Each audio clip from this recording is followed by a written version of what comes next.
हा व्हिडिओ बघा. या व्हिडिओमध्ये एक व्यक्ती आपल्या खांद्यावरती मृतदेह घेऊन जाताना दिसतोय.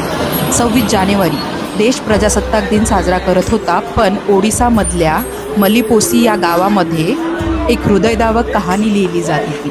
कालचा मुंडा हिचा मृत्यू झाला. तिच्या मुलाचाही आधीच मृत्यू झालेला होता आणि तिला एकमेव नातलग तिचा भाऊ जितू मुंडा होता, जो तिचंच शव आपल्या खांद्यावरती घेऊन जातोय.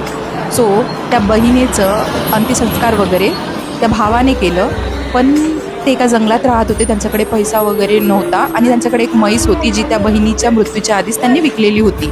तर काही पैसे तिला स्वतःला लागले आणि काही पैसे तिने बँकेमध्ये ठेवलेले होते.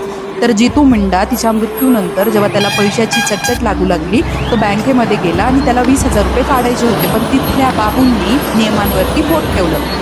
तो रोज बँकेच्या चक्रा मारू लागलात. रोज बाबू त्याला फिरवू लागलेत.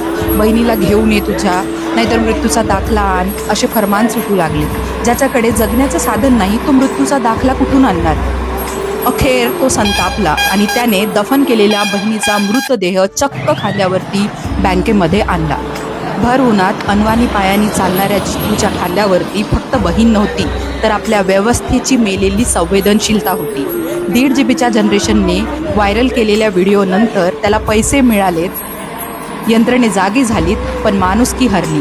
मोठे मोठे उद्योगपती बँका लुटतात तेव्हा त्यांच्यासाठी नियम वागतात, पण एका गरिबासाठी तेच नियम भिंती बनून उभे राहतात. आपला मीडिया नक्की काय दाखवतोय? आपण खरंच प्रजासत्ताक आहोत का? जितू सॉरी, ही व्यवस्था तुझी गुन्हेगार आहे.